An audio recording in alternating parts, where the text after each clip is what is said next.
Hello and welcome to 6 Minute English. I'm Alice. And I'm Rob. So, Rob, did you get the research done that I asked you to do over the weekend?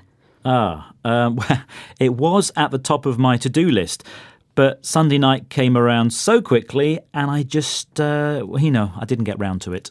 Rob, if I'd known you weren't going to do the research, I'd have done it myself. What did you actually do at the weekend anyway?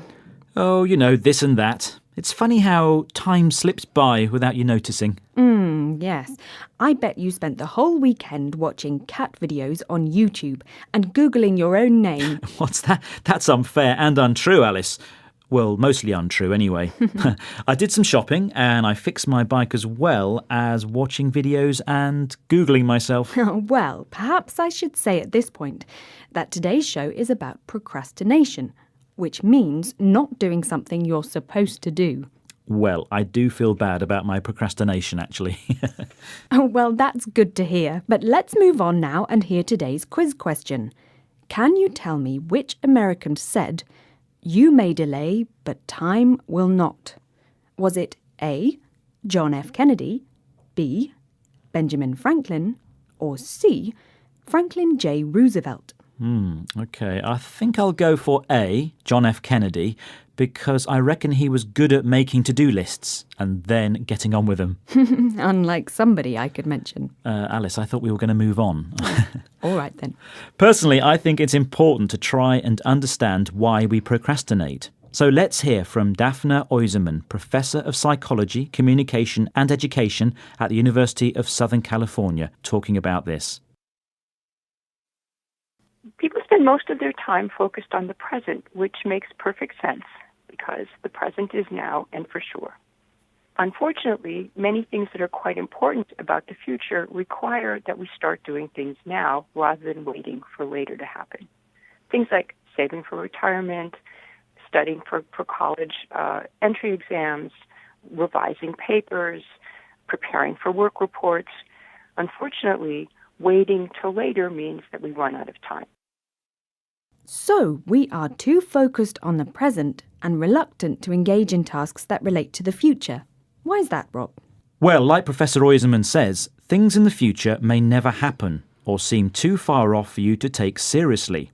For example, when you're young, sorting out a pension plan doesn't feel like a priority or something that's more important than other things. But according to a new study, if you think about time in smaller units, so days, for example, rather than months or years, you are likely to start a task more quickly. So this weekend I wasted 2 days. Or 2,880 minutes. Oh, that does sound more urgent when you put it like that. Yes, and you need to minimise or reduce distractions. Turn off your tech and knuckle down to your tasks, Rob. To knuckle down, by the way, means to start working hard. But Alice, sometimes it's hard to knuckle down to a task when you don't know how to start it, or you're scared to start it, or sometimes just because you know it's going to be really tedious. That means boring. Yes, so what's your excuse, Rob? Well, it's boredom usually. You should try temptation bundling. Temptation bundling, what's that? Temptation bundling means doing two activities together. One you should do but are avoiding, and one you love doing which isn't productive. For example, eating biscuits while I work? Yes, that's right. That sounds like a good one for you, Rob. It might be a good idea, actually. Well, let's listen to Dr. Catherine Loveday talking about how we often underestimate how long things will take us. There's this thing called the planning fallacy. My favourite one is always the example of the Oxford English Dictionary that they started in 1857 and it was supposed to take 5 years, but 5 years later they'd only got to the word ant. In the end it took another 70 years and then it was outdated and they had to start again anyway. We never seem to get any better at judging time in the future and how long things will take us. That's Dr. Catherine Loveday. So what's a fallacy, Alice? It's a mistaken belief or idea.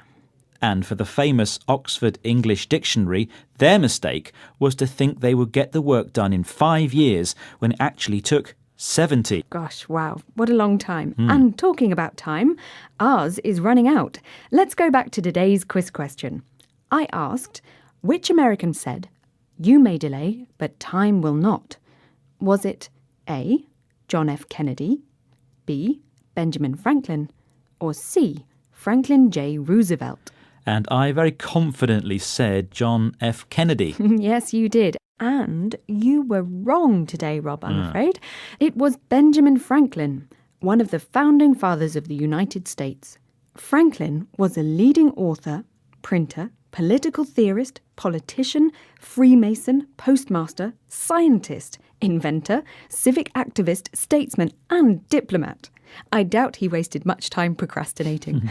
No. OK, well, without further delay, here are the words we learned today. Procrastination. Priority. Minimise. Knuckle down. Tedious. Temptation bundling. Fallacy. Well, that's the end of today's 6-Minute English. Please join us again soon. Bye-bye. Bye. 6-Minute English. From BBC Learning English.